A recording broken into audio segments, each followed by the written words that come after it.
si Risa Ontiveros.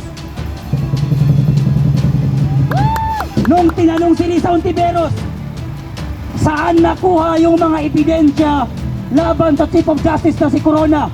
Ano ang sagot niya? Dinownload namin sa data. Yan si Risa Ontiveros ang nagnakaw ng 80 billion at 60 billion na pondo ng PhilHealth.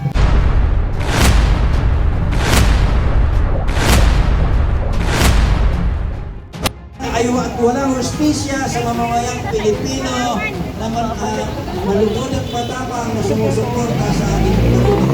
Yan po ang pahayag ng hakbang ng maisog.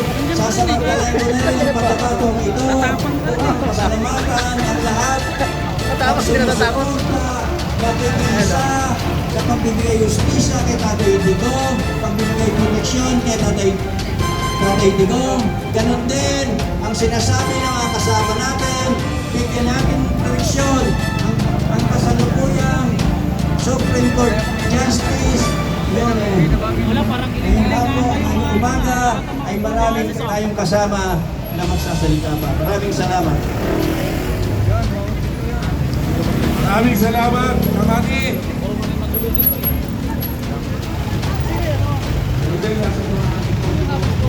Tumutunod sa akin. Nakipag-coordinate ako sa ating mga bangsa sa kapulisan. Kung merong magkukulo, tayo po ay uupo. Para sa ganon, alam natin kung sino yung pwersa ng maisog. Okay po ba yun, mga kasama? Okay. Okay. Okay. Mabuhay ang hakbang ng maisog! Hoy! Mabuhay sa Tayo!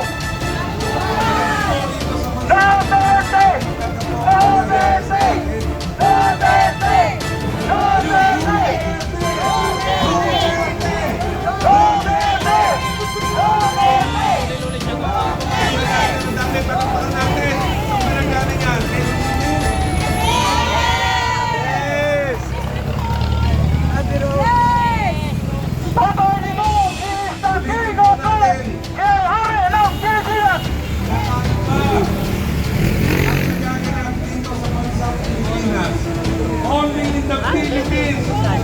Pagka ikaw ay nagsasabi ng katotohanan ng ito ang Pilipinas, katulad po nung ating nandiyan sa Supreme Court Justice Leonel.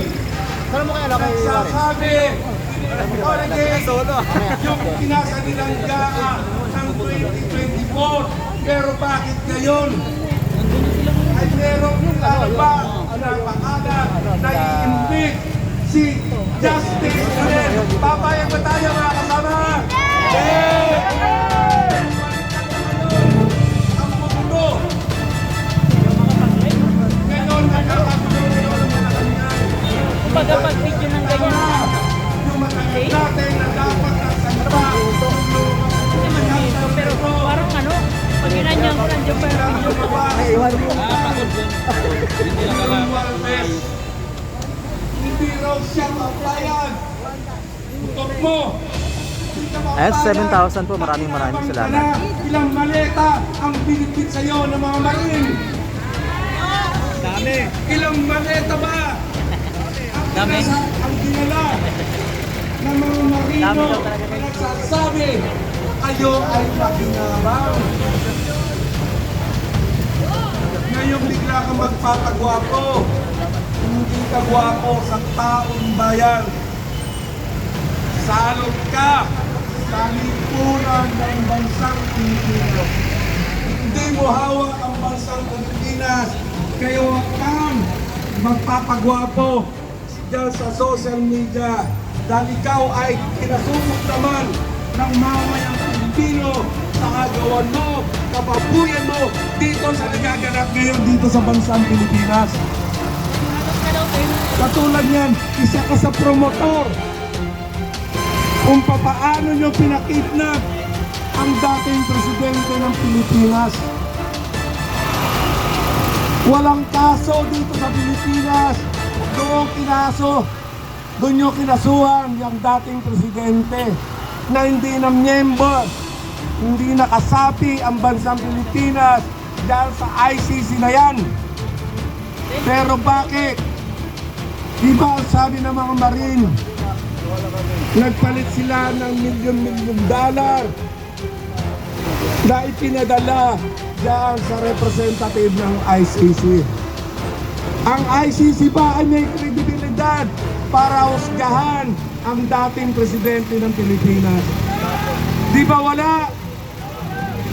Kaya sigaw natin, Duterte! Duterte! Duterte! Isa pang sigaw natin, bring him back! Bring him back!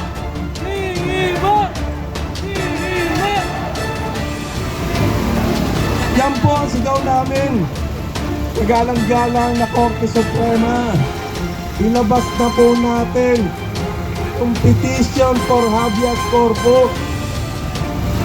1 taon na po at ngayon ay litigated ng International Court. Hindi kami makakapayag. Dapat Kaya na-impeach yun. Sino ang tumistigo? Si Risa Ontiveros! Nung tinanong si Risa Ontiveros, saan nakuha yung mga ebidensya laban sa Chief of Justice na si Corona? Ano ang sagot niya? Dinownload namin sa data. Yan si Risa Ontiveros ang nagnakaw ng 80 billion at 60 billion na pondo ng PhilHealth. Ontiveros ay magnanakaw. Number 1! Tapos eto pa, naglabas ng video kagabi yung bugok na buhayang magnanakaw na sa Tambaluslos na bayot si Martin Romualdez. Ano ang sabi niya? Naglaglagan na sila.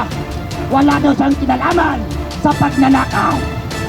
Aba, sino pala ang nagnakaw ng mga trilyon-trilyon na pera?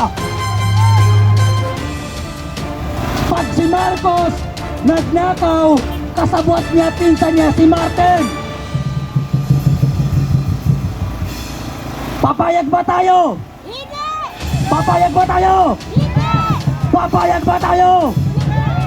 Singilin natin si Bongbong Marcos at lahat ng administrasyon niya sa pangungulimbat sa pera ng taong bayan. Singilin si Marcos!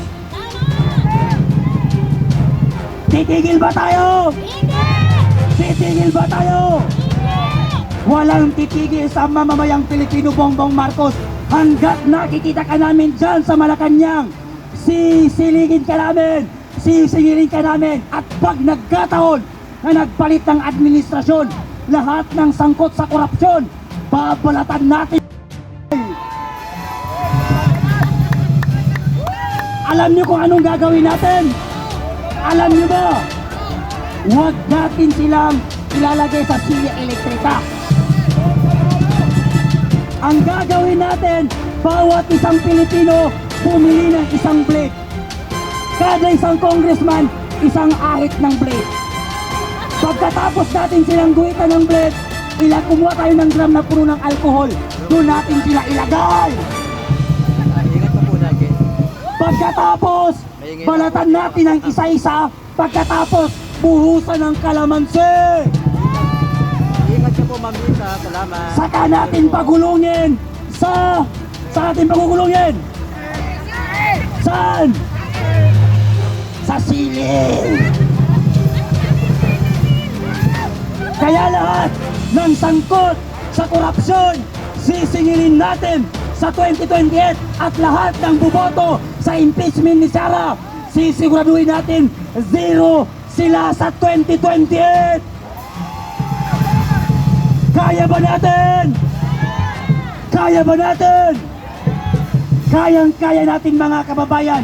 Yun lamang at maraming salamat. Jandik Bayot! Jandik Bayot Bayot! Jandik Bayot! Jandik Bayot Bayot! Jandik Bayot! Jandik Bayot Bayot! Jandik Bayot! Marcos resign! Marcos resign! Marcos resign! Marcos resign! Marcos resign! Bayot, Bayot, John Vic Bayot, John Vic Bayot, Bayot, John Vic Bayot. Okay. Ang pinakahuli, Supreme Court, alam kong tumatawa yung Chief of Justice. Magtawanan tayo. Sana marinig nyo kami. Sana dinggin ninyo ang aming panawagan na magdesisyon sa pagkidnap sa aming presidente na si Rodrigo Roa Duterte at ibasura ang impeachment labang kay BP Sara na walang katuturang ebidensya at ibaba ang presyo ng langis o suspindihin ang value added tax. Maraming salamat at magandang hapon. John Vic Bayot.